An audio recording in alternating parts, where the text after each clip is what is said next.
Shalom, shalom. Shalom. Shalom, shalom, shalom.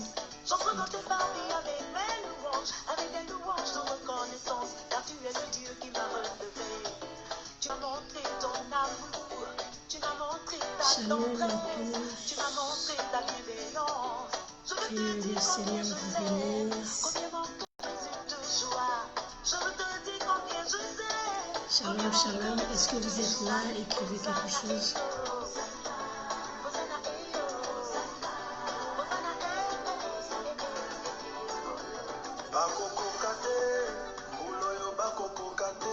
Shalom, shalom à tous, shalom à toutes. Bienvenue dans la présence du Seigneur, en louange, en chanson, afin de bien faire.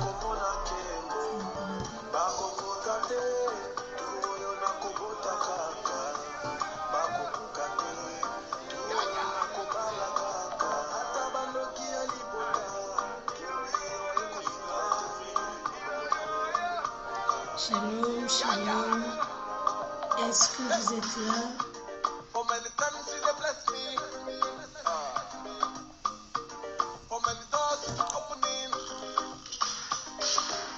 Bienvenue à tous et à toutes.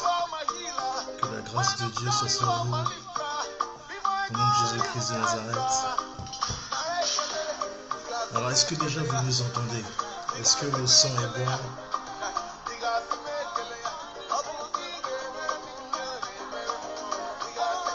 Est-ce que vous nous entendez? Est-ce que vous nous voyez bien?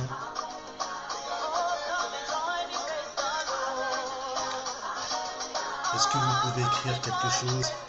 Shalom, la fille de Dieu, Sakuba et Sagunou. C'est la sœur de... C'est la sœur de Babetta. Ah oui. Shalom, shalom, bienvenue. Bienvenue à tous et à toutes. Que la grâce de Dieu soit sur vous. En musique, cette fois pour changer un petit peu, nous allons élever notre Dieu, le Dieu vivant, le Dieu de la Bible, le Dieu d'Israël. Que la grâce de Dieu soit sur vous au nom de Jésus-Christ de Nazareth. Invitez les autres, partagez. Nous allons passer un moment dans la présence du Seigneur au nom de Jésus-Christ de Nazareth. Afin que vous soyez disposés, recevez toute la puissance et la plénitude de notre Seigneur Jésus-Christ. Nous allons attendre que les autres embarquent avec nous. Nous allons faire un voyage sur le thème de Bethel à Plénel. Amen.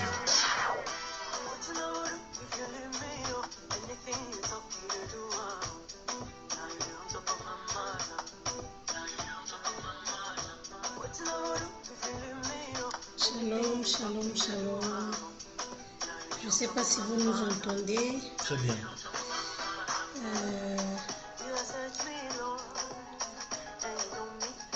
Gloire au Seigneur.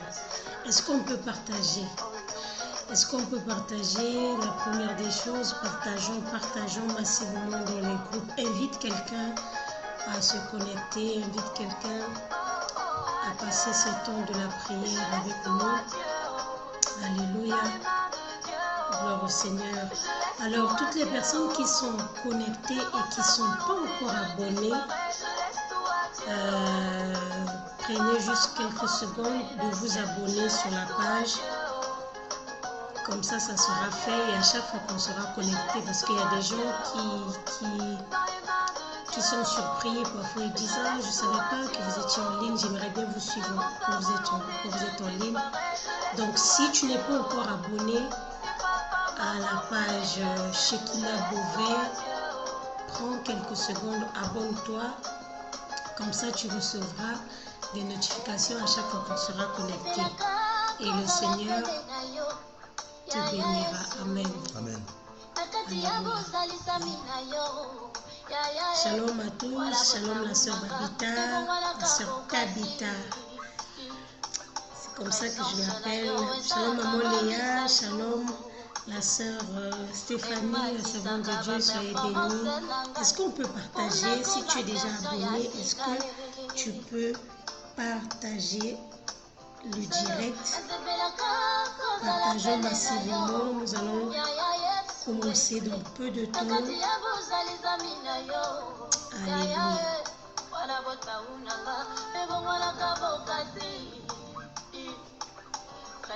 Nous allons commencer. Est-ce que tu veux le partage? Est-ce que nous pouvons partager? Je fais la même chose. C'est bizarre parce que j'arrive pas à voir.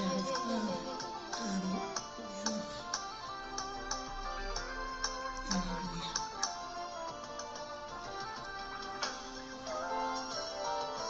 Est-ce que nous pouvons partager la vidéo? Chez moi, ça ne va pas. Est-ce qu'on peut partager, s'il vous plaît, toutes les personnes qui sont connectées? Est-ce qu'on peut partager? Alléluia. Bonsoir, maman.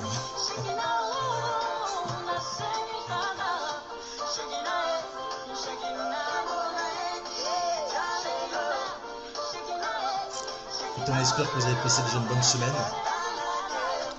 On espère que vous êtes bien en forme pour attaquer le week-end. Pour ceux qui vont travailler le week-end, j'espère que ce message ce soir va vous faire du bien. Nous allons commencer dans quelques secondes. Il est 23h08, allez, à 23h10, on décolle et on s'embarque pour le thème qui est de Bethel à Plénel. Alléluia, amen. Est-ce que vous pouvez faire quelques partages, s'il vous plaît, afin de faire votre BA du soir? Et Dieu vous fera beaucoup de bien, croyez-moi. Amen. Soyez bénis, que la grâce de Dieu soit sur vous. Amen. Que Dieu bénisse toutes les personnes qui sont en train de partager. Amen. Même si tu le suis en rediffusion, tu peux toujours partager, ça peut aider quelqu'un. Amen. Alléluia, gloire au Seigneur. Alléluia. On va commencer et le Seigneur nous fera du bien. Amen. Alléluia. Amen. Gloire au Seigneur. Que Dieu bénisse toutes les personnes qui sont connectées ce soir. Que Dieu bénisse toutes les personnes. Je dis toutes les personnes car malgré le Black Friday, malgré tout ce que l'oppresseur, les détracteurs, tout ce que les opposants font pour nous distraire et nous éloigner de la parole, vous avez quand même acheté votre billet ce soir pour voyager avec nous dans la parole de Dieu. Vous avez fait le choix de vous connecter à 23h pour suivre vos deux humbles serviteurs de Dieu. Vous êtes venus parce que vous croyez en Dieu, parce que vous savez et vous pensez très fort dans votre cœur que le Seigneur Tout-Puissant a un message pour vous. Il a un message pour vous relever, il a un message pour vous fortifier, il a un message qui va vous faire penser que nous avons un Dieu vivant, un Dieu qui existe. Le Dieu Emmanuel, celui qui vit parmi nous, va encore parler à ton cœur ce soir. Alors nous allons commencer, allez, on vous laisse encore une petite minute. En tout cas, vous qui êtes connectés, vous êtes déjà assis à votre place. Et ceux qui arrivent, ils vont prendre le prochain. Okay. Donc, on est comment? On est pas mal. Alléluia. On peut commencer. Je vais prier pour toutes les personnes qui sont connectées. Soyez disposés, ouvrez votre cœur, ouvrez votre esprit. Laissez votre problème sous le lit. Laissez-le à votre porte. Étendez-vous complètement, relaxez-vous. Je vais prier pour vous, pour que le Seigneur vous fasse du bien ce soir. Père Dieu de gloire, je bénis ton saint nom, ô mon Dieu, afin que ta grâce se propage dans leur vie, Père, que ta parole se diffuse dans ce direct, ô mon Dieu, que ta puissance soit à l'œuvre encore et que ta gloire te revienne, ô Papa. Ouvre leurs esprits, ô mon Dieu, mon roi, comme tu sais si bien le faire. Ouvre leur cœur, ô mon Dieu, Seigneur Jésus-Christ de Nazareth, afin que tu propages ton nom, que tu propages, Seigneur, ta parole, que tu propages, oh mon Dieu, mon roi, tes promesses dans leur vie, dans leur destinée. Merci pour le direct de ce soir. Merci pour la grâce que tu nous fais, oh mon Dieu, pour ta présence, Seigneur Saint-Esprit, et que tout ce que tu vas dire, tout ce qui sortira de la bouche de tes serviteurs puisse atteindre leur cible. Sois élevé et glorifié maintenant et à perpétuité, dans le nom glorieux de Jésus-Christ de Nazareth, notre seul Seigneur et Sauveur. Amen. Amen, amen, amen. Amen.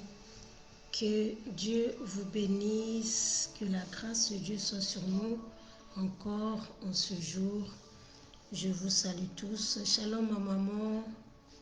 Shalom maman Sabine.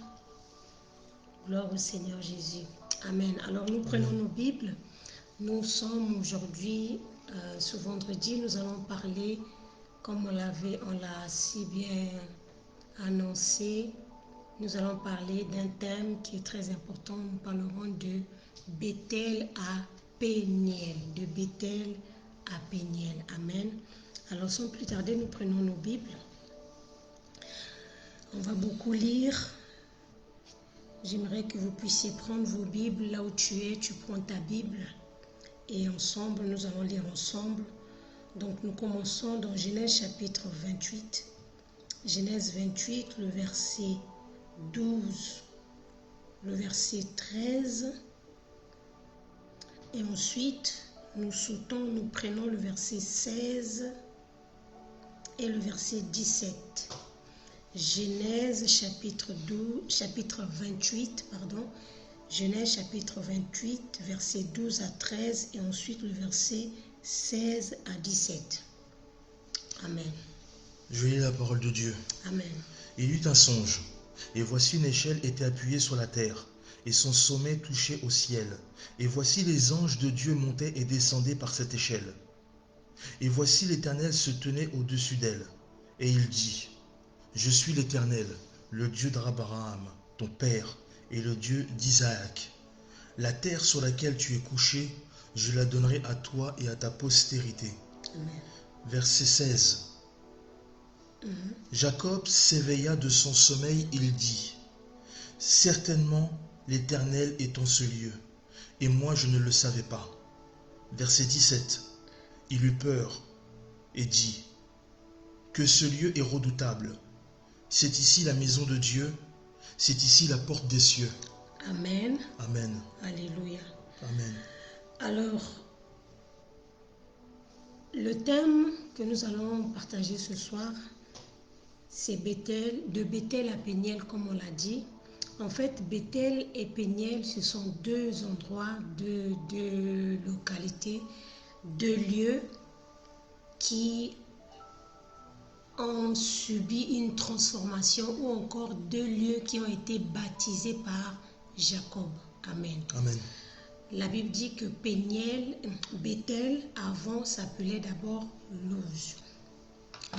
Et quand Jacob est passé par là, alors Jacob a appelé cet endroit Bethel. Pourquoi? Parce que dans cet endroit, la Bible déclare pendant qu'il était en train de fuir son frère Ésaü, qui était Jacob. Jacob, c'est le frère jumeau d'Ésaü.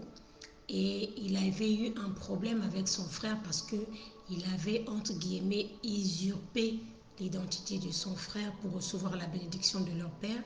Et la Bible déclare que pendant qu'il était en train de fuir, parce que son frère voulait le tuer, et il va arriver dans cet endroit qu'on appelait Luz. Et la Bible déclare que pendant qu'il va dormir, il va faire un songe qu'on vient de lire. Et dans le songe, la Bible dit qu'il verra une échelle. Il verra une échelle qui était appuyée sur la terre et le sommet de l'échelle touchait le ciel. Et il y avait des anges de Dieu qui montaient, qui descendaient. Et la Bible déclare que l'Éternel se tenait au-dessus de l'échelle. Donc l'Éternel était au sommet de l'échelle. L'Éternel était en haut de l'échelle. C'est très important.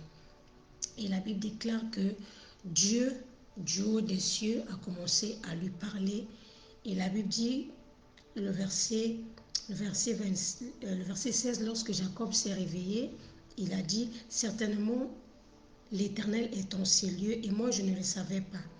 Et la Bible dit que par là, il a baptisé. Donc c'est Jacob qui a donné à ces lieux le nom de Bethel. Et le mot Bethel signifie la maison de Dieu. Amen.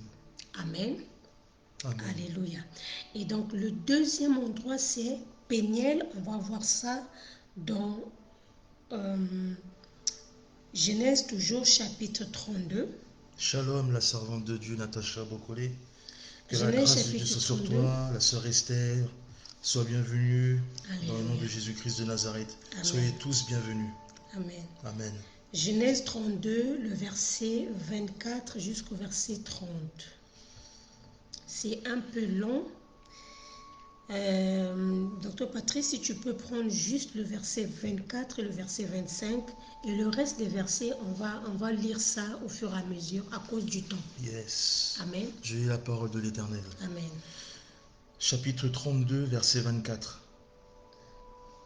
Oui. Jacob demeura seul. Alors un homme lutta avec lui jusqu'au lever de l'aurore. Verset 25. 25. Voyant qu'il ne pouvait le vaincre, cet homme le frappait à l'emboîture de la hanche. Et l'emboîture de la hanche de Jacob se démit pendant qu'il luttait avec lui. Amen. Amen. Et donc, le même Jacob, donc cette fois-ci, il va fuir. Donc, la première histoire, suivez très bien le contexte, comme ça vous allez comprendre le reste du message. Donc, on a dit que Jacob, il va faire un songe et il verra Dieu. Dans ce songe, Dieu était au sommet de l'échelle. Et la Bible déclare que en ces lieux-là, Jacob va baptiser, va donner à ce lieu le nom de Bethel. Il va même faire un monument et il mettra de l'huile dessus. Un jour, je parlerai de l'offrande de Jacob à Bethel. Amen. Il mettra de l'huile dessus et la Bible déclare que il va partir, il va continuer parce qu'il était en train d'aller quelque part. Et la Bible dit qu'il va aller donc chez son oncle Laban. Nous connaissons l'histoire. Il aura 2 femmes. Il va épouser 2 femmes, Léa et Rachel. Et la Bible déclare qu'il avait des petits soucis avec son oncle. Et la Bible dit que Dieu va parler encore à Jacob. Dieu va lui dire à Jacob, dans un songe, toujours, retenez bien, c'est toujours dans un songe, Dieu va lui dire, repars dans ta terre, repars dans ton pays de naissance, dans le pays de tes ancêtres. Amen. Amen. Et cette fois-ci, Jacob va repartir et pendant qu'il repart, la Bible déclare qu'il va arriver quelque part. C'est pas notre histoire, mais il y a eu un petit problème parce que son beau-père l'a suivi parce que sa fille avait caché des térébintes et tout ça là. Et la Bible déclare qu'ils vont se séparer. Et lorsqu'ils vont se séparer, Jacob va continuer sa route. Et lorsque Jacob va marcher, la Bible nous dit déjà, à partir du verset 1, Jacob va rencontrer les anges de Dieu. Amen. Je suis sûre qu'à cette époque-là, si la Bible nous dit que Jacob a rencontré les anges de Dieu, c'est parce qu'ils avaient vraiment l'air angélique. Parce qu'à l'époque, les anges apparaissaient, ils avaient soit une forme vraiment angélique, ou soit ils apparaissaient sous forme des humains. Et donc Jacob va d'abord voir les anges de Dieu. Et la Bible dit qu'il va dire, quand il verra les anges de Dieu, il dira, ici c'est le camp de Dieu, et il va donner à ce lieu-là le nom de Manaïm. Ça c'est le verset 1. Et la Bible dit, il continue. Et pendant qu'il continue, la Bible déclare que pendant qu'il marchait, il va faire passer sa famille devant, parce qu'il devait aller rencontrer son frère. Et la Bible dit que pendant ce temps-là, un homme va lutter avec Jacob. Et la Bible déclare qu'ils vont tellement se battre, la Bible dit que cet homme va frapper Jacob.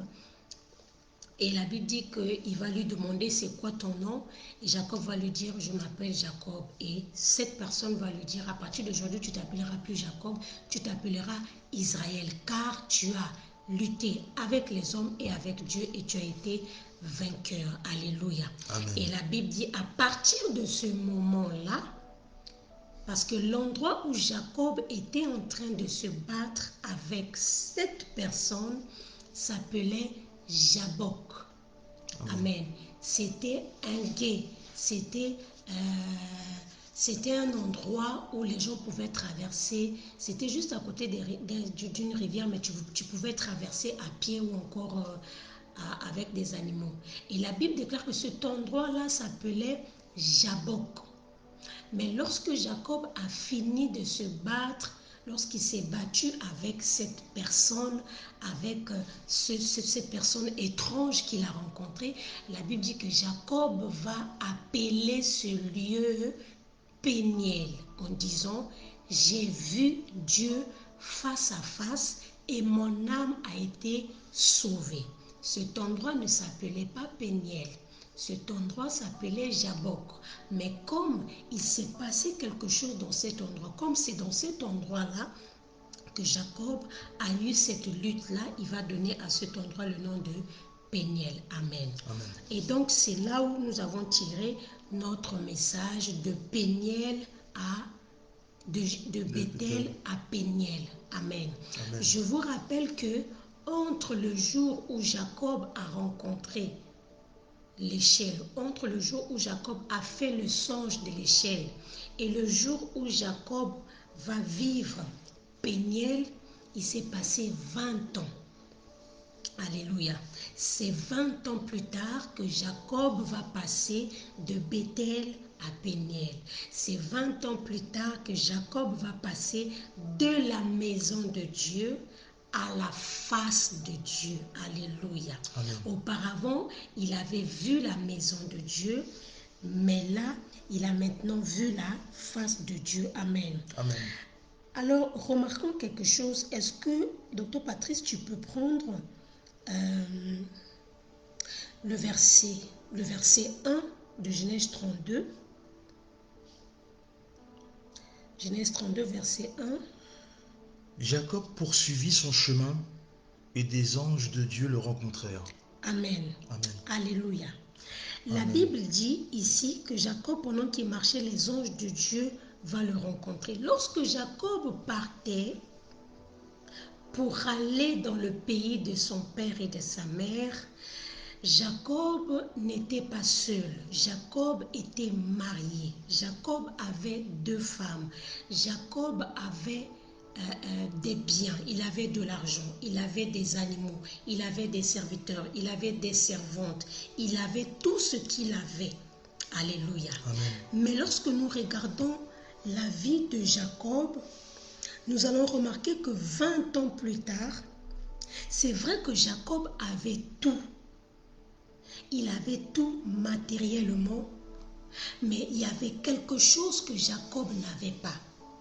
Il y a quelque chose que Jacob n'avait pas encore rencontré. Il a rencontré la femme de ses rêves, il a rencontré les richesses, il a rencontré les biens, il a rencontré tout ce que l'homme cherche sur la terre, mais il y a quelque chose qui manquait dans la vie de Jacob. Alléluia. Amen. Et la Bible déclare que pendant qu'il était en train de marcher, comprenez déjà que avant que Jacob arrive à Péniel, quand Jacob avait fait le songe, Dieu avait parlé à Jacob. Dieu avait dit à Jacob que je serai avec toi, je te garderai. Cet endroit où tu es, je te le donne, je le donne à toi et à ta postérité. Alléluia. Amen. Ça veut dire que Jacob marchait déjà avec les promesses de Dieu. Jacob marchait déjà avec l'ainsi dit l'Éternel. Jacob marchait même avec les anges de Dieu. Alléluia. Amen. Mais malgré tout ça, malgré la présence des anges, malgré le fait d'avoir une femme, d'avoir la famille, il y a quelque chose qui manquait dans la vie de Jacob. Cette chose-là, c'était quoi?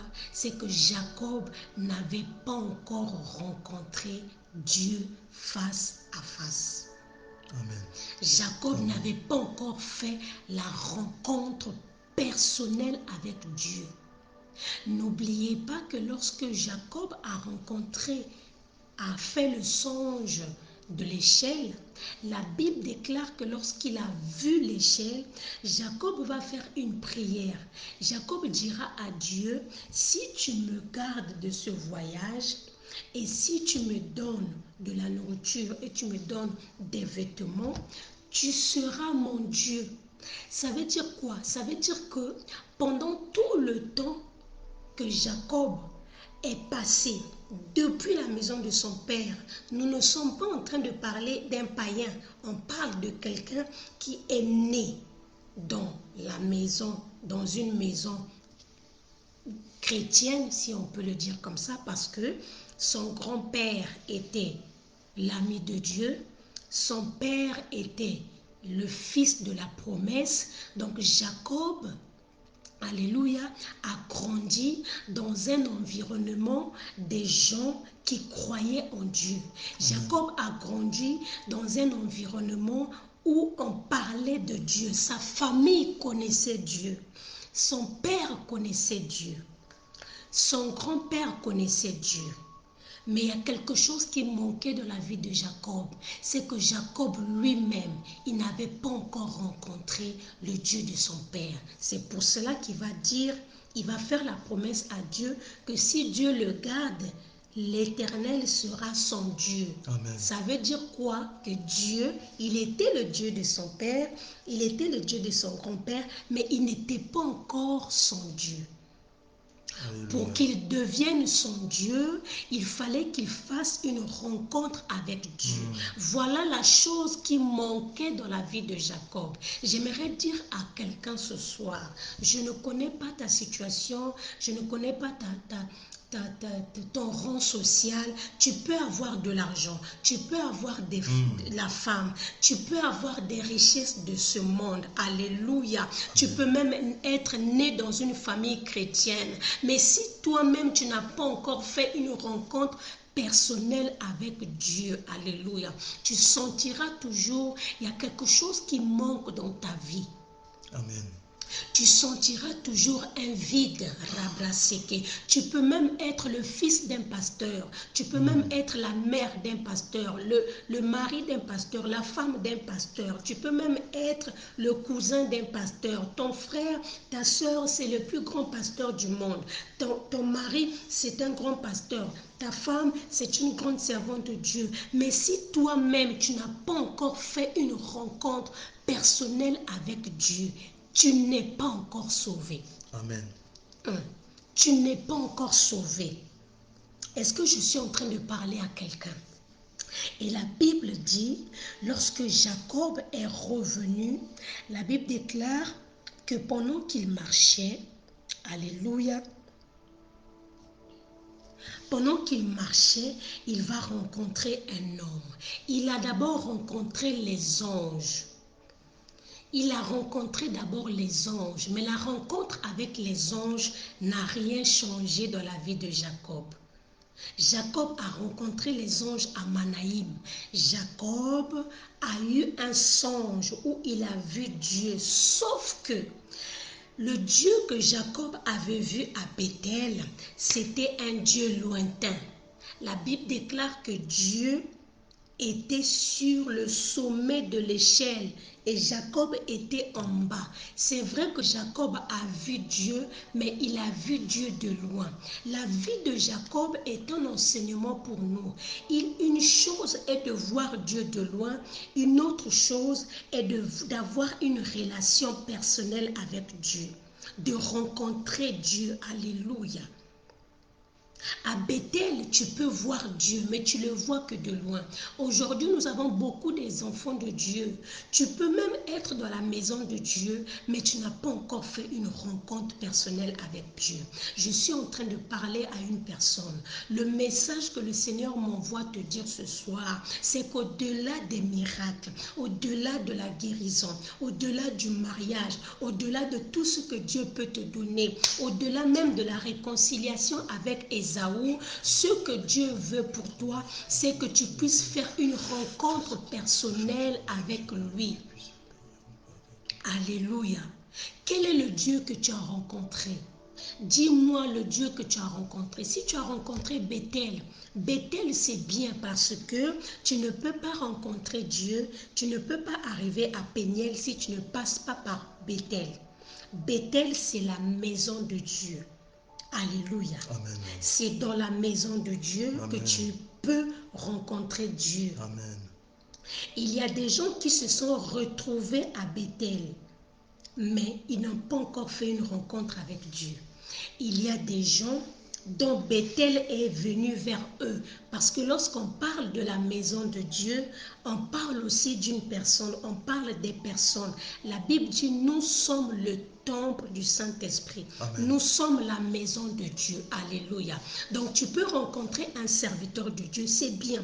Tu peux rencontrer un homme de Dieu, c'est bien. Ça, c'est la maison de Dieu. Ça, c'est la première étape. Mais l'étape la plus supérieure que Dieu t'amène, que Dieu t'invite aujourd'hui, c'est d'arriver à Péniel, de faire une rencontre personnelle avec Dieu, de faire une rencontre personnelle avec Jésus. Alléluia.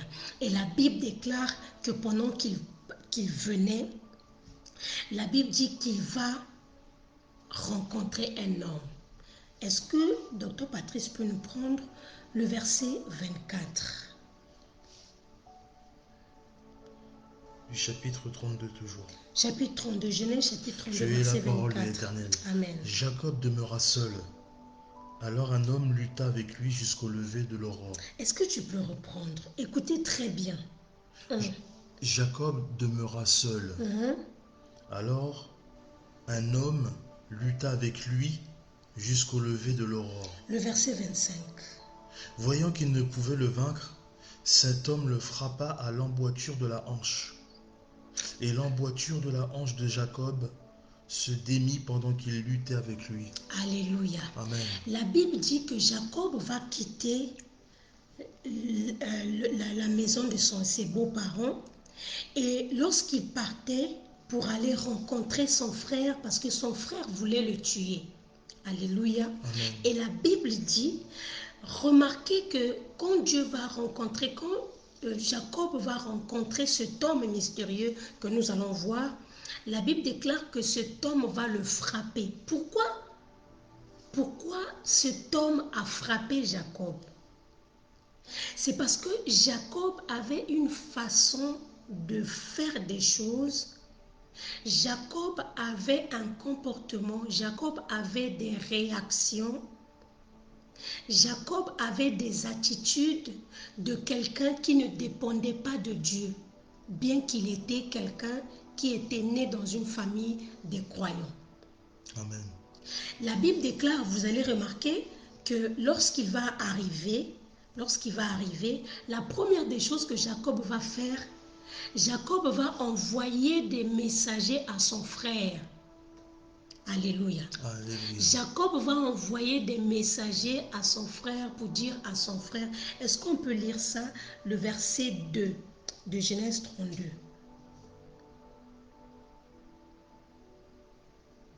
Genèse 32, le verset 2. Je lis la parole de l'Éternel. Amen. En les voyant, Jacob dit, c'est le camp de Dieu. Et il donna à ce lieu le nom de Mahanaïm, oui. Ça c'est le verset 2, le verset 3. Jacob envoya devant lui des messagers à Ésaü, son frère, au pays de Séhir, dans le territoire d'Édom. Continue. Il leur donna cet ordre. Voici ce que vous dira mon seigneur d'Ésaü. Ainsi parle ton serviteur Jacob. J'ai séjourné chez Laban et j'y suis resté jusqu'à présent. Continue. J'ai des bœufs, des ânes, des brebis, des serviteurs et des servantes, et j'envoie l'annoncer à mon Seigneur pour trouver grâce à tes yeux. Alléluia. Vous voyez, Jacob, il avait fui, il a commis un péché. Il a usurpé l'identité de son frère. Jacob avait un problème spirituel. Jacob était un fugitif. Alléluia. Il était en train de fuir. Et Ésaü, pendant tous ces 20 ans, Ésaü a recherché Jacob pour le tuer. Mais la Bible dit, quand Jacob arrive, la première des choses, c'est que Jacob va envoyer des messagers sans prier. Jacob va présenter les biens qu'il a sans prier, sans consulter Dieu, sans revenir à Dieu. Parce que tous les péchés que nous faisons aux hommes, c'est d'abord à Dieu que nous le faisons. Lorsque nous offensons une personne, alléluia, lorsque nous avons des problèmes, c'est d'abord à Dieu, c'est d'abord Dieu que nous offensons. Donc Jacob, il ne met pas Dieu en avant. Il envoie des messagers, il présente des biens. C'est comme si Jacob, c'est comme si Ésaü, lui, il était pauvre. La Bible nous dit que Ésaü aussi, Dieu l'avait aussi béni. Donc ce ne sont pas la richesse de Jacob qui devait apaiser son cœur. Alléluia. Il y a des gens qui cherchent à résoudre des problèmes spirituels avec des moyens matériels. Tu ne peux pas donner la solution à un problème spirituel avec des choses physiques. Ça ne marche pas. Amen. Au problème physique, des solutions physiques. Au problème spirituel, des solutions spirituelles. Amen. La première des choses que Jacob devait faire, c'était d'abord de prier. Mais Jacob n'a même pas prié. Amen. La Bible dit qu'il a présenté, c'est comme s'il se vantait, oui, j'ai séjourné chez Laban. Il ne s'excuse même pas. Il ne présente même pas ses excuses. Alléluia. Amen. Et la Bible dit que ces démarches-là, Nzambi, cette démarche-là, ça n'a pas marché. Ésaü a dit à ses messagers, allez dire à Jacob que je viens à sa rencontre et je viens avec plus de 400 hommes. Ça n'a pas marché. Alléluia. Amen. Pourquoi l'homme avec qui Jacob a lutté, pourquoi il a frappé Jacob? C'est parce que Jacob avait une façon de faire qui n'était pas la bonne façon. Jacob avait une façon de marcher qui n'était pas la bonne manière de marcher. Pendant toute sa vie, il ne marchait pas selon la voie de Dieu. Il ne marchait pas selon la parole de Dieu. Il marchait selon ses propres intelligences. Quand il voulait faire quelque chose, il ne consultait pas Dieu. Il demandait, lui, il présentait d'abord la chose à Dieu. Il présentait d'abord ses plans et ensuite, il allait prier. Et la Bible nous dit, quand il a entendu que Ésaü l'a dit, ça ne marche pas comme ça. Ésaü l'a dit, je m'en fous en fait de tes biens. Moi, je viens à ta rencontre et je veux me venger. Alléluia. Amen. Parce que c'est clair qu'il voulait se venger. Tu ne peux pas venir rencontrer, accueillir ton frère avec plus de 400 personnes. Alléluia. Amen. Et la Bible nous dit que lorsque Jacob il a vu ça, la Bible dit, c'est là où il a dit, ah là c'est grave. Là, avec tous mes biens, je ne peux rien faire. La Bible déclare qu'il a fait passer, il a séparé sa famille en deux camps. Alléluia. Il les a fait passer, il les a fait marcher, ils ont traversé Jabbok. Et la Bible dit que lui-même, il est resté là. Alléluia. Amen. Il est resté seul. Alléluia. Il y a des solitudes qui sont prophétiques. Il y a des solitudes que Dieu lui-même, il provoque. C'est parce que Dieu veut faire une rencontre avec toi. J'aimerais dire à une personne, parfois quand tu regardes ta vie, tout est bloqué, tout est fermé, tu ne comprends rien, les gens te rejettent, les gens ne t'aiment pas, tout ce que tu fais, ça ne marche pas, tu te sens seul. J'aimerais dire à une personne, si tu te sens seul, j'ai une bonne nouvelle pour toi. Dieu veut faire une rencontre avec toi. Alléluia. C'est pour ça que parfois, même quand Dieu veut rencontrer quelqu'un, Dieu va permettre que tu perds tes biens. Dieu va permettre que tu perds ton travail. Dieu va permettre que tu perds tes amis, que tu te retrouves seul, afin que lui, il vienne faire une rencontre avec toi. Je parle à une personne qui est en train de traverser des moments difficiles. Tu te sens seul. J'aimerais t'annoncer et prophétiser. Il y a un homme qui vient à ta rencontre. Amen. Il y a un homme qui s'appelle Jésus de Nazareth. Il est le secours qui ne manque jamais au temps de la détresse. Amen. C'est lui qui a permis que Jacob soit seul. Et la Bible déclare que lorsque Jacob était seul, un homme lutta avec Jacob. La Bible ne nous dit pas que c'est Jacob qui lutta avec un homme, mais c'est un homme qui lutta avec Jacob. C'est deux choses différentes. Alléluia. Amen. Si moi je veux lutter pour quelque chose, c'est parce que j'ai un intérêt. Si moi je lutte pour quelque chose, ça veut dire que j'ai un intérêt à la chose. Alléluia. Amen. Si cet homme était en train de lutter avec Jacob, c'est parce que cet homme voulait faire quelque chose dans la vie de Jacob. Cet homme voulait accomplir quelque chose dans la vie de Jacob. Alléluia. Mais attention, il y a quelque chose. Vous et moi, lorsque nous lisons ce passage, nous on sait, parce qu'on a lu, on a relu, on a écouté des prédications sur ça. On sait que cet homme-là, ce n'était pas un homme normal. Ce qui est bizarre, c'est que la Bible nous dit que c'est un homme. La Bible parle des anges de l'autre côté, mais ici, on ne dit même pas que c'est un ange. Ce n'est que dans d'autres versions ou après qu'on va comprendre que c'était l'ange de l'Éternel. Donc toi et moi, on sait que c'est l'ange de l'Éternel. Mais mettons-nous à la place de Jacob. Pendant que Jacob était en train de lutter, Jacob ne savait pas que cette personne-là, c'est l'ange de l'Éternel. Amen. Jacob ne savait pas. Pourquoi? Parce que déjà, il est resté seul, il avait peur.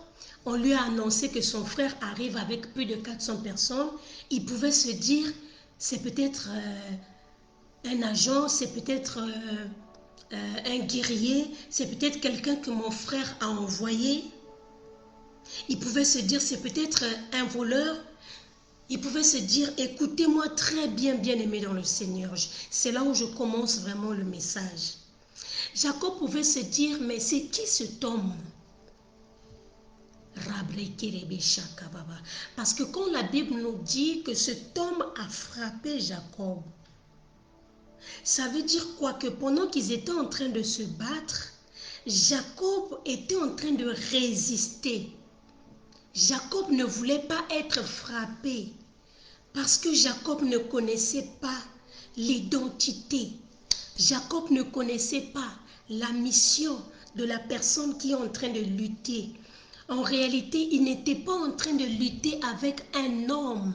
Il était en train de lutter avec Dieu lui-même.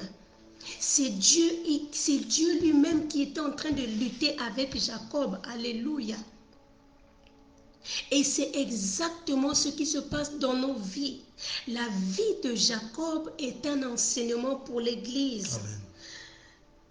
Parfois, nous sommes en train de lutter. Parfois, il y a des choses qui se passent. Parfois, tu luttes avec quelque chose. Tu luttes avec ton mari. Tu luttes avec ta femme. Tu luttes avec tes enfants. Tu luttes avec ton pasteur. Mais en réalité, tu es en train de lutter avec Dieu. Alléluia. Amen.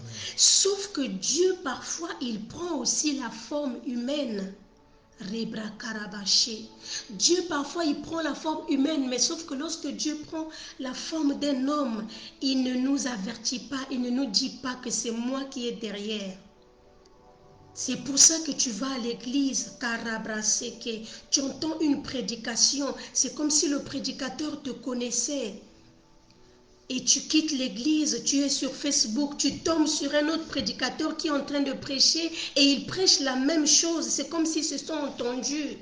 Tu arrives chez ta mère te fait asseoir et commence à te dire des choses. C'est comme si tout le monde s'entend. C'est comme si le monde entier s'est entendu pour combattre avec toi. Mais en fait, ce n'est pas eux, c'est Dieu. C'est Dieu qui veut extraire quelque chose entre nous. Alléluia. Jacob ne savait pas qu'il était en train de lutter avec Dieu. Jacob ne savait pas qu'il était en train de lutter avec la personne qui le connaissait. Jacob ne savait pas que cet homme qui était là, c'était l'image de Jésus, Marabraseke. Cet homme qui était là, c'était le même qu'il avait vu à Bethel, Mandirabraseke. Cet homme qui était là, c'est le même qu'il avait vu lorsqu'il était à Bethel. Sauf qu'à Bethel, il était loin. À Bethel, il était au ciel. À Bethel, il était sur le sommet de l'échelle. Mais il est tellement amour. Il a vu que pendant 20 ans, Jacob était en train de se battre pour chercher à s'en sortir. Et la Bible déclare ce jour-là, à Péniel, il est descendu. Je suis en train de parler d'un homme. Il s'appelle Jésus-Christ de Nazareth. La Bible déclare au temps de l'Ancien Testament, les hommes le voyaient de loin. C'était seulement l'ombre. C'était seulement une image, mais c'était pas trop clair. Il était loin. Et la Bible dit, Dieu a tant aimé le monde qu'il a envoyé son Fils. Cette fois-ci, il n'est plus à Bethel. Cette fois-ci, il n'est plus sur le sommet de l'échelle. Il est descendu sur la terre. Il a marché avec les hommes. Il a mangé avec les hommes. Et la Bible déclare sur la croix, il a crié, tout est accompli. Et la Bible dit qu'il est parti et il nous a laissé son esprit. Nous sommes son corps. Et étant que son corps, nous le représentons. Et aujourd'hui, parfois, lorsque nous prêchons l'évangile, les gens ne savent pas qui est derrière nous. Lorsque nous parlons de Jésus, les gens nous regardent. Les gens ne voient pas que derrière la femme qui te parle, il y a un homme. Il s'appelle Jésus de Nazareth. Ce n'est pas un homme qui te parle. Ce n'est pas une femme qui te parle. My God, si tu es sauvé aujourd'hui, cet homme qui te parle ne gagnera rien. Amen. Jacob ne savait pas. Oh, parfois Dieu envoie des messagers. Parfois Dieu envoie sa parole. Sauf qu'on n'arrive pas. Ça sera sûrement le prochain thème où nous allons parler en profondeur de ces choses. Nous allons parler des vases. Parfois Dieu envoie des hommes. Mais lorsque nous regardons, la Bible dit que Jacob a lutté. Alléluia. Amen. Jacob a lutté. Pourquoi a lutté? Et ce qui se passe dans la vie de Jacob, c'est exactement ce qui se passe tous les jours dans notre vie. Sauf que pour Jacob, ça a duré une seule nuit. Pour Jacob, ça a duré une seule nuit. Et Jacob a cédé. Mais pour nous, peut-être que ça a duré 2 ans, 5 ans, 10 ans. Dieu est en train de lutter. En réalité, ce n'était pas Dieu qui luttait avec Jacob. En réalité, ce n'est pas Dieu qui luttait avec Jacob. Écoutez, la Bible nous dit, après ce combat-là, je vais revenir, Dieu va dire à Jacob, à partir d'aujourd'hui, tu ne seras plus Jacob, tu seras appelé Israël, car tu as lutté avec les hommes et tu as lutté avec Dieu et tu as été vainqueur. Dites-moi, est-ce que quelqu'un peut lutter avec Dieu et être vainqueur? Alléluia. Est-ce que quelqu'un peut se battre avec Dieu et être vainqueur? Ce n'est pas possible. En réalité, ce n'est pas Dieu. Ce n'est pas Dieu seulement qui luttait avec Jacob. Mais c'était Dieu et Israël qui luttaient pour tuer Jacob. Dieu et Israël luttaient pour tuer Jacob, afin que Jacob puisse mourir et que Israël puisse vivre. Je ne sais pas si quelqu'un est en train de comprendre. Dieu et Israël, ils étaient en train de combattre Jacob. Tous les jours, lorsque nous rentrons dans la présence de Dieu, notre vraie identité, notre vraie personnalité lutte avec la chair. Il y a un combat permanent, alléluia, qui se passe entre la chair et l'esprit, entre le vrai nous Le vrai nous que Dieu, quand Dieu regarde au ciel, ce que nous sommes au ciel, et il regarde ce que nous sommes sur la terre, il descend avec le vrai nous et il y a un combat. C'est pour ça que Dieu va lui dire, tu as été vainqueur. Celui qui a été vainqueur ici, ce n'est pas Jacob, c'est Israël qui a vaincu Jacob. Amen. C'est Israël qui a gagné Jacob. Alléluia. Et la Bible déclare que pendant qu'ils étaient en train de se battre, est-ce que Dr Patrice peut nous prendre le verset, c'est le verset 24, 26. verset 25.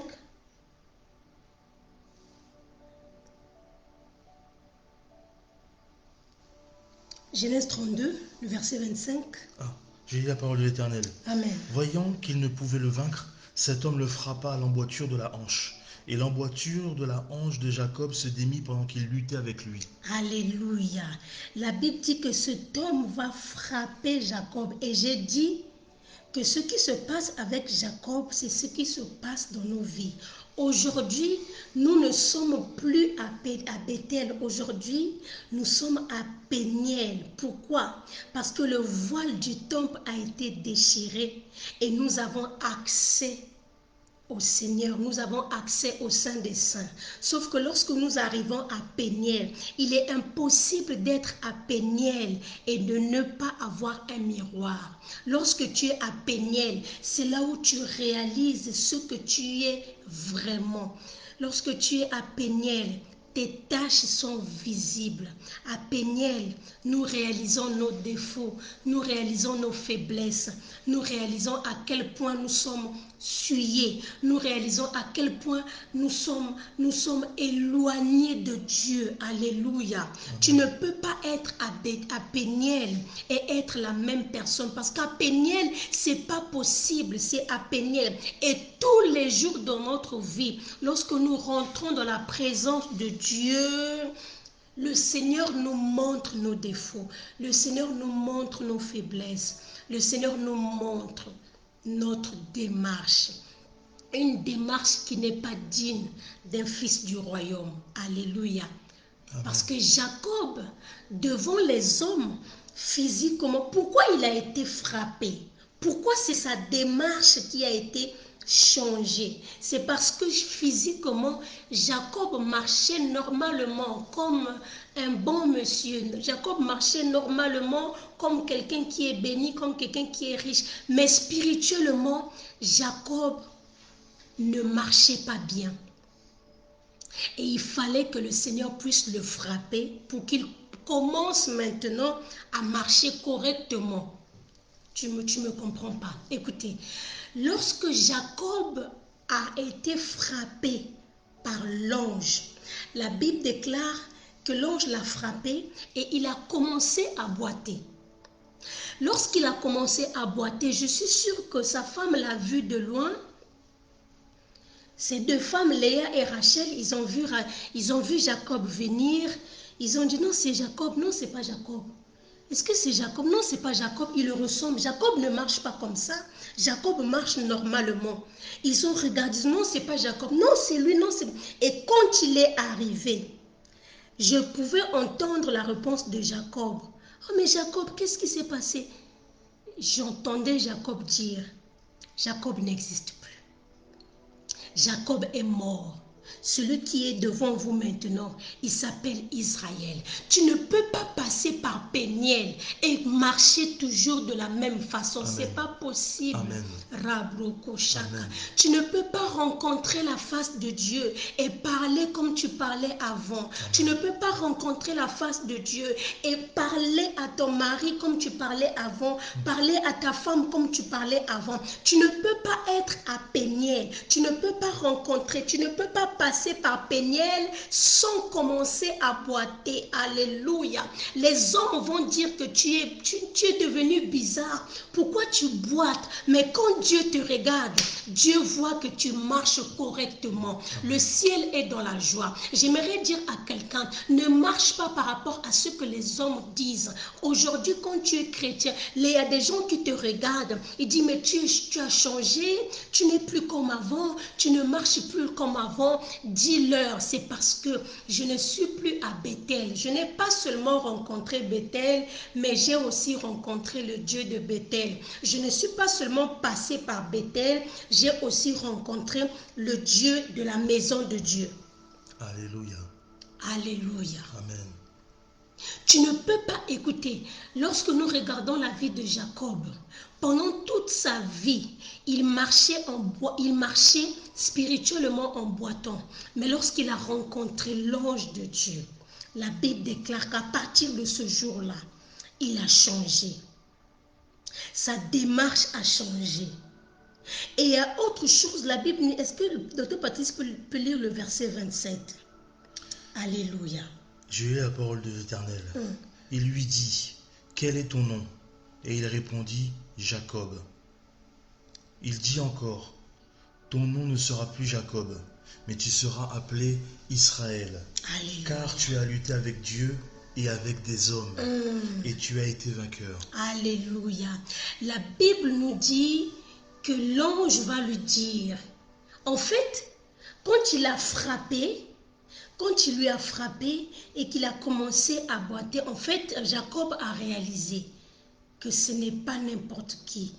En fait, ce n'est pas un ange. Ma prière pour moi, c'est pour toi qui m'écoutes ce soir, est que le Seigneur puisse te révéler qui est derrière la voix qui combat dans ton cœur.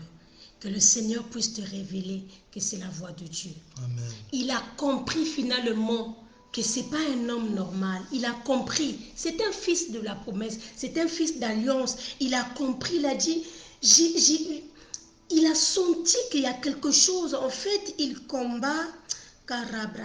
Il combat avec moi. Mais c'est comme un combat. C'est comme un entraînement.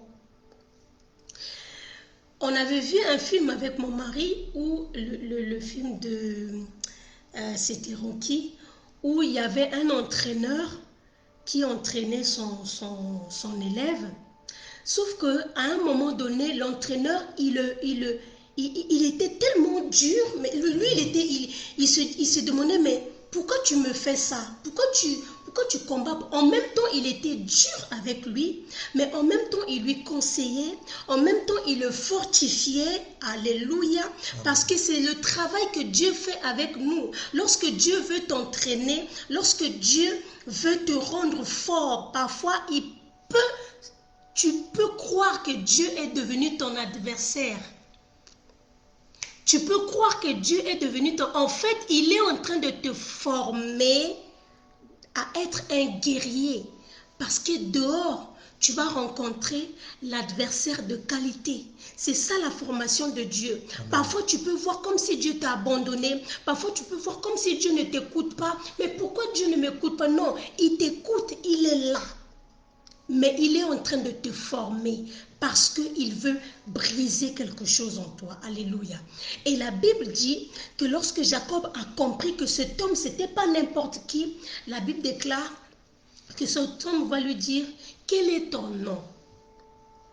Quel est ton nom? Écoutez, Dieu a parlé à Jacob dans un songe.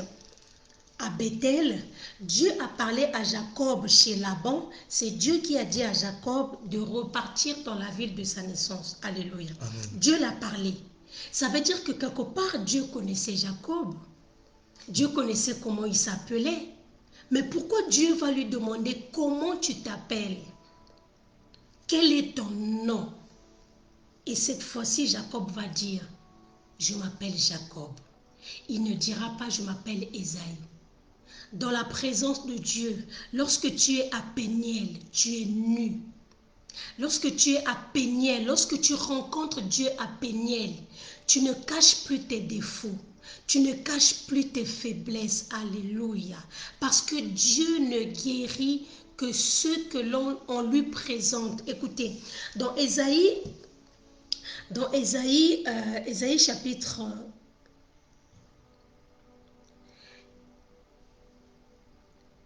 Ésaïe chapitre 6, vous allez voir lorsque le prophète Ésaïe a vu l'Éternel. La Bible déclare qu'il avait tellement peur, il était tellement effrayé. Le verset 7 dit, Ésaïe chapitre 6, verset... Est-ce que Dr Patrice peut prendre ça? On va voir ça, c'est intéressant. Ésaïe chapitre 6, le verset 6 à 7. Mais l'un des séraphins vola vers moi, tenant à la main une pierre ardente qu'il avait prise sur l'autel avec des pincettes. Il en toucha ma bouche. Tu as commencé au verset 5, verset 6. Verset 6. Oui. Chapitre 6, verset 6. Commence au verset 5, là où il a confessé. Alors je dis, malheur à moi, je suis perdu, car je suis un homme dont les lèvres sont impures. J'habite au milieu d'un peuple dont les lèvres sont impures, et mes yeux ont vu le roi, l'Éternel des armées. Mais l'un des séraphins vola vers moi, tenant à la main une pierre ardente qu'il avait prise sur l'autel avec des pincettes. Il en toucha ma bouche et dit, ceci a touché tes lèvres, ton iniquité est enlevée et ton péché est expié. Alléluia. Lorsque le prophète Ésaïe a vu l'Éternel, la Bible déclare, il s'est senti sale et il va dire, je suis un homme qui habite au milieu d'un peuple impur. Je suis un homme aux lèvres impures qui habite au milieu d'un peuple impur. Et la Bible dit, vu qu'il avait confessé qu'il avait les lèvres impures, la Bible déclare que l'ange a pris du charbon qui était dans le feu, et la Bible dit qu'il va mettre ça sur sa bouche. Pourquoi l'ange n'a pas mis ça sur ses yeux? Pourquoi il n'a pas mis ça sur ses oreilles? C'est parce que Ésaïe a reconnu que ses lèvres étaient impures. Alléluia. Lorsque tu es à Péniel et que tu reconnais que c'est mon cœur qui est mauvais, lorsque tu es à Péniel et que tu reconnais, Seigneur, moi mon problème c'est le mensonge, moi mon problème c'est la pornographie, moi mon problème c'est la fornication, moi mon problème c'est l'adultère, moi mon problème ce sont les critiques. Ce que tu confesses à Péniel, c'est là où Dieu va te délivrer. Mais aussi longtemps que tu ne reconnais pas, lorsque tu es dans la présence de Dieu, lorsque tu es face à face avec ton Créateur et que tu ne reconnais pas que ce sont tes lèvres qui sont impures, alléluia. Amen. Tu peux passer 20 ans, tu ne pourras jamais vivre la délivrance. Pourquoi? Parce que Dieu ne consomme que ce qu'on lui présente. Dieu est le consommateur de la foi. Amen. Mais Dieu ne consomme pas la foi qui n'est pas servie pour lui. Amen. Alléluia. La Bible déclare qu'il va dire, je m'appelle Jacob. Amen. Amen. Et la Bible dit que l'ange va lui dire, à partir d'aujourd'hui, puisque tu as confessé ça, tu ne t'appelleras plus Jacob. Tu t'appelleras maintenant Israël. Et la Bible déclare à partir de ce jour, d'ailleurs Jacob lui-même il va dire à Dieu, alléluia, il va dire à Dieu, mais comment tu t'appelles? Il va dire à l'ange, dis-moi comment tu t'appelles. Dieu va lui dire, pourquoi tu demandes mon nom? Pourquoi Dieu ne l'a pas répondu? Pourquoi Dieu n'a pas dit, je suis le Dieu de ton père? C'est parce que 20 ans avant, il s'était déjà présenté. Alléluia. Il s'était déjà présenté. Est-ce que je peux parler à quelqu'un? 20 ans après, il s'était déjà présenté. C'est pour cela, l'ange qui était là, c'est l'image de Jésus. Lorsque Jésus était sur la terre, lorsqu'on lui parlait de lui, Jésus ne disait jamais ouvertement, je suis Dieu. Parce que des années, des décennies avant, il avait dit que l'homme, que la femme, la vierge, sera enceinte et elle enfantera un fils, on lui donnera le nom de Emmanuel, qui veut dire Dieu parmi les hommes. Il était Dieu parmi les hommes. Cet ange que Jacob a rencontré, c'est l'image de Jésus-Christ. Alléluia. Amen. Et Bethel, c'est l'image de l'ancienne alliance, le temps où les hommes voyaient Dieu de loin, le temps où les hommes ne pouvaient pas avoir accès à Dieu. C'était des anges qui montaient et qui descendaient. Mais nous sommes au temps de Péniel. Alléluia. Nous sommes au temps de Péniel, au temps où nous pouvons toucher le Seigneur, au temps où nous pouvons saisir le Seigneur. La Bible déclare qu'il n'y a personne qui peut voir Dieu et rester en vie. Tu ne peux pas voir Dieu et rester en vie. Mais j'ai une bonne nouvelle pour quelqu'un. Tu peux voir Dieu aujourd'hui. C'est parce qu'il y a quelqu'un qui est déjà mort à ta place. Si seulement tu peux recevoir Jésus-Christ personnellement dans ton cœur. Je ne connais pas ta vie. Alléluia.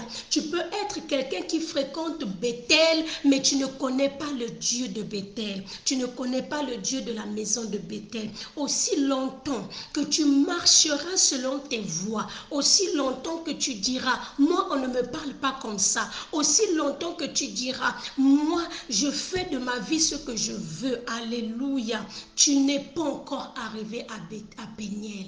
Quand tu arrives à Péniel, alléluia, les chaînes tombent. Alléluia. Quand tu arrives à Péniel, amen, tu marches en boitant, amen, et tu n'as pas honte. Les amen, gens peuvent dire que tu as perdu quelque chose, mais toi-même tu sais, tu n'as pas perdu quelque chose de valeureux, parce que le nom de Jacob, ça t'a porté la honte. Le nom de Jacob, ça t'a porté que les problèmes. Les gens te voient, tu es en train de boiter. Les gens voyaient Jacob en train de boiter, mais Jacob était dans la joie parce qu'il a rencontré Dieu face à face. Amen. Alléluia. Il a rencontré Dieu face à face. C'est l'invitation que je veux te faire aujourd'hui. Là où tu es dans ta maison, nous allons commencer à prier. Nous allons commencer à prier. Ma prière est que tu dises à Dieu, Seigneur, je suis fatigué d'être Jacob. Tu es là, tu me suis. Peut-être que ce n'est pas de ta faute. Il y a des gens qui sont Jacob, qui marchent comme Jacob, qui parlent comme Jacob, parce que c'est un nom qu'ils ont reçu. N'oubliez pas, la Bible déclare que nous avons reçu ce mauvais héritage d'Adam et Ève. Alléluia. Il y a des gens qui sont là. Il y a des choses que tu veux abandonner, tu n'arrives pas. C'est pour ça que le Dieu de Bethel a quitté Bethel et il est descendu sur la terre parce qu'il sait que sans lui, nous ne pouvons rien faire. J'aimerais dire à quelqu'un, toi qui n'as pas encore donné ta vie à Jésus, tu veux être correct, tu veux commencer à marcher selon la voie de Dieu, tu ne pourras pas. Si lui, il ne vient pas vers toi, si lui, il n'a pas quitté le ciel, Dieu pouvait nous laisser dans nos péchés. Alléluia. Dieu pouvait nous dire, répondez-vous depuis le ciel. Mais il a vu que sans lui, l'homme ne peut pas être sauvé. C'est pour cela, lorsque Dieu a parlé aux disciples, Jésus a dit aux disciples, alléluia, il est impossible, il est difficile à un riche de rentrer dans le royaume des cieux. Les disciples ont vu que c'était trop compliqué. Ils ont dit, mais qui peut alors entrer? C'est tellement difficile. Et Jésus a répondu, aux hommes, c'est impossible, mais à Dieu, c'est possible. C'est pas possible que l'homme puisse rentrer à Péniel tout seul. Il faudrait que Péniel descende. Il faudrait que la face de Dieu descende. Et c'est le travail que Jésus est venu faire. Là où tu es, tu vas commencer à prier. Ta prière, tu vas dire, Seigneur. Le premier sujet que tu vas prier, tu vas dire, Seigneur, je suis Jacob. Oh, là où tu es dans ta chambre, tu es peut-être au lit. J'aimerais que tu puisses réaliser la présence de Dieu. Aujourd'hui, c'est ton jour. Oui, aujourd'hui, c'est ton jour. Tu vas prier, tu vas dire, Seigneur, je suis Jacob. Tu vas confesser ce que tu es. Tu vas dire, sans toi, je ne peux pas changer cette identité. Peut-être que Jacob, c'est un nom qu'on t'a donné. Peut-être que ce que tu traverses, les choses que tu fais, tu ne fais pas de toi-même. C'est parce que tu as vu tes parents être dans la sorcellerie. Tu as vu tes parents être dans l'idolâtrie. Tu es né dans l'idolâtrie. Tu es né dans ces choses-là. Ce n'est pas de ta faute, mais il y a quelqu'un qui peut porter ta croix aujourd'hui. Tu vas commencer à prier là où tu es. Tu vas dire, Seigneur, je suis Jacob. Tu vas dire, Seigneur, je suis un idolâtre. Tu vas dire, Seigneur, je suis prostituée. Tu vas dire, Seigneur, je suis un voleur. Tu vas dire, Seigneur, je suis un menteur. Tu vas dire, Seigneur, je n'arrive pas à abandonner telle chose. Aujourd'hui, je viens à toi. Je te présente ma vie. Sauve ma vie. Change mon nom. Commence à prier. Oh, Rabra Kirebe Shakara Baba Baba. Commence à prier, bien-aimé dans le Seigneur.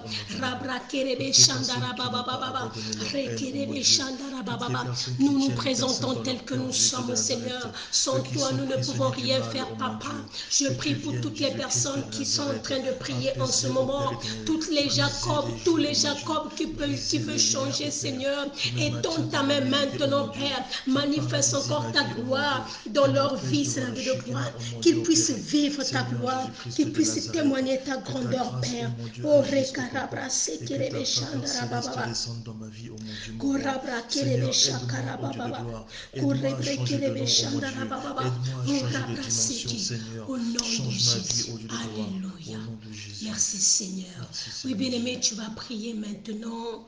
Tu vas demander au Seigneur. Tu vas demander au Seigneur de descendre maintenant dans ta vie.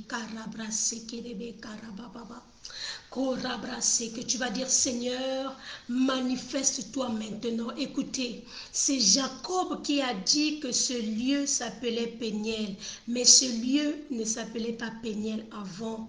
Ce lieu s'appelait Jabok. Ça veut dire que même dans ta chambre, tu peux voir Dieu. Même dans ton lit, tu peux voir Dieu. Même ton lit peut devenir Péniel. Même ta chambre, ton salon peut devenir Péniel. Pendant que tu es en train de m'écouter, le Seigneur va transformer l'atmosphère de ta maison. Ta maison devient Péniel. Là où tu es, ton corps devient Péniel. Ta vie devient Péniel. Que la face de Dieu se révèle à toi maintenant. Tu vas prier, tu vas dire, Seigneur, que ta face se révèle. Révèle-toi à moi. Révèle-toi à moi.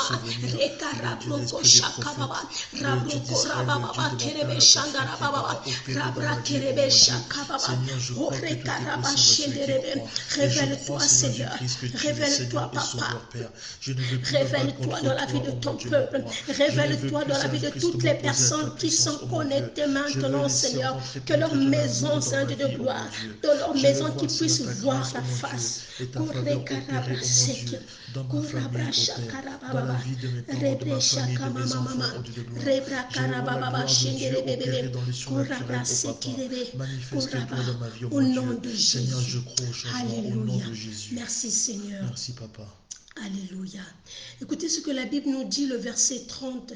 Jacob appela ce lieu du nom de Péniel, car il dit, j'ai vu Dieu face à face et mon âme a été sauvée. Alléluia. Amen. Son âme a été sauvée. Ça veut dire que Jacob, pendant tout ce temps, il n'était pas sauvé. Pendant tout ce temps, il a vu Bethel, mais il n'était pas sauvé. Tu peux voir Bethel et ne pas être sauvé. Ramaseke. Tu peux même vivre dans la présence de Dieu. Tu peux même vivre dans une église et ne pas être sauvé. La Bible déclare que Jacob a vu Dieu face à face et son âme a été sauvée. Jacob a compris que son problème, ce n'était pas Ésaü. Son problème, ce n'était pas la réconciliation avec Ésaü. Avant même de rencontrer Ésaü, Jacob avait déjà la paix du cœur. Je ne sais pas ce que tu es en train de traverser, mais le Seigneur me dit de te dire que ton problème, c'est pas seulement la maladie. La maladie, c'est rien pour Dieu. La pauvreté, c'est rien. La prison, c'est rien. Les dettes, les dettes que tu as, c'est rien. Le problème des papiers, c'est rien. Mais si seulement tu peux rencontrer Dieu, si seulement tu peux rencontrer la face de Dieu.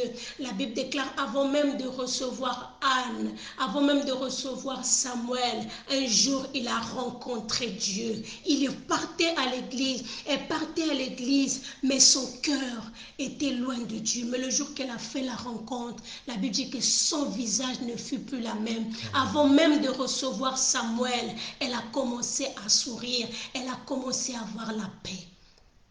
Je veux prier pour toi maintenant, Arabraseke, afin que ta puissance, afin que la puissance de Dieu, tu vas prier avec l'homme de Dieu, le docteur Patrice, afin que la puissance et que la paix de Dieu puisse garder ton cœur maintenant. Que tu puisses recevoir le bien le plus précieux, la face de Dieu, la présence de Dieu, au nom de Jésus-Christ. Alléluia. Oh Seigneur, si tu crois vraiment que Dieu peut agir, si tu crois que nous avons un Dieu vivant, si tu as la foi en Dieu, abandonne tout et prie avec moi. Père Dieu de gloire, je baisse ma garde, ô mon Dieu. Je veux que tu me cognes, Jésus-Christ de Nazareth, que je marche selon ta volonté, Père. Toi qui as tracé, ô Père éternel, Dieu de gloire, ma destinée, toi qui as tracé mes desseins. Il est dit dans ta parole, ô Dieu de gloire, que l'homme est rempli de projets, que le cœur de l'homme est rempli de projets, mais seuls les desseins de l'Éternel s'accomplissent. Père Dieu de gloire, que tes desseins s'accomplissent dans ma vie, ô mon Dieu. Seigneur, je veux voir ta grâce et ta gloire opérer dans ma vie. Je veux plus combattre, ô mon Dieu. Je veux te laisser pénétrer dans ma vie. Je veux te laisser agir dans ma vie. Je veux te voir et t'accepter en tant que Seigneur et Sauveur. Je veux voir ta grâce et ta gloire opérer, ô mon Dieu, mon roi. Je veux que le changement opère, Dieu de gloire. Il est dit en ta parole que c'est toi qui fais de grandes délivrances au milieu de la terre, Père. Seigneur, je veux que tu fasses de grandes délivrances dans ma vie, ô mon Dieu. Tout ce qui me lie à cette chair, tout ce qui me lie dans ce monde, ô mon Dieu, mon roi. Je veux que tu brises les joues de ma vie, ô Père. Tout ce qui me maintient immobile, tout ce qui me maintient, Seigneur, paralysé, tout ce qui me maintient dans mon statu quo, qui m'empêche de changer de dimension, qui m'empêche de changer de nom, qui m'empêche de voir ta gloire, ô mon Dieu. Je vois ma situation, Seigneur, toujours au même point, ô Papa. Je veux que ce soir tout change, ô Père éternel, Dieu de gloire. Je veux voir les gens parler avec la langue de feu, ô mon Dieu. Je veux voir que ta grâce opère, Seigneur, qu'il y ait une transfiguration, ô Papa, que mon visage change et reluise, ô mon Dieu, que je boite aux yeux des hommes, mais que je marche droit aux yeux de l'Éternel, ô Dieu puissant des armées. Je veux que ta main droite, ô Seigneur Jésus-Christ de Nazareth, ne se rappelle jamais au-dessus de ma tête, parce que je crois en toi, je crois à la modification, je crois au changement, je crois à la résurrection, je crois à la restauration, je crois à la guérison, ô mon Dieu, mon roi. Seigneur, manifeste-toi, ô mon Dieu, Seigneur, que ta grâce s'accomplisse dans ma vie, dans la vie de ma famille, dans la vie de mes enfants, dans tous leurs projets, ô mon Dieu. Seigneur, que tu changes les identités, ô Père, que tu recrives, ô mon Dieu, Jésus-Christ de Nazareth, une nouvelle page dans mon livre de vie, et qu'à cet instant précis, ô mon Dieu, pas demain, Papa, ce soir, ô mon Dieu, mon roi, que tu changes mon existence, que tu changes ma vie spirituelle, que tu me changes, ô Père éternel, de la pied, des têtes aux pieds, ô mon Dieu, mon roi. Merci, Seigneur, pour ta grâce. Merci pour ta faveur. Merci, ô Père éternel, d'avoir écouté mon cœur pleurer, ô mon Dieu, mon roi. Merci de plaider ma cause, ô Dieu. Toi qui es mort à la croix, Jésus-Christ de Nazareth. Aujourd'hui, je veux voir ta gloire, ô Père, et je veux voir, Seigneur, ton sacrifice opérer dans ma vie. Maintenant et à jamais, reste et demeure le Seigneur et Sauveur, le Jésus-Christ de Nazareth, le Dieu de mon Père, le Dieu de ma vie, de mon salut, le Dieu de mon ministère, de mes projets, le Dieu, ô Seigneur Jésus-Christ, qui s'est donné à la croix pour moi. Merci, ô Père, que ton nom soit élevé et glorifié maintenant et à perpétuité, dans le nom puissant de Jésus-Christ de Nazareth, notre seul Seigneur et Sauveur. Amen. Amen. Amen. Soyez Amen. bénis, peuple de Dieu. Que la grâce de Dieu soit sur vous. Amen. Gardez ce que vous avez reçu précieusement. Que cette parole reste dans vos cœurs. Amen. Et que si le Seigneur a brisé quelque chose, que cela ne ressuscite plus jamais dans votre vie. Amen. Au nom de Jésus-Christ. Amen. Alors toutes les personnes qui sont connectées, si vous n'êtes pas encore abonnés, abonnez-vous sur la page Shekinah Beauvais. Abonnez-vous massivement et partagez. Si tu sais que ce message peut aider quelqu'un, peut édifier quelqu'un, partage-le, fais l'œuvre d'un évangéliste et le Seigneur vous bénira. Amen. Amen. Shalom, shalom. Merci. Soyez bénis. Merci de vous être connectés. Que la grâce de Dieu soit sur vous. Amen. Passez un très très bon week-end. Alléluia. Soyez fortifiés. Que Dieu vous fasse du bien. N'abandonnez jamais. La victoire est au bout du tunnel, croyez-moi, et vous verrez la lumière. Soyez bénis au nom de Jésus-Christ de Nazareth et n'oubliez jamais que Dieu vous aime. Amen. Amen.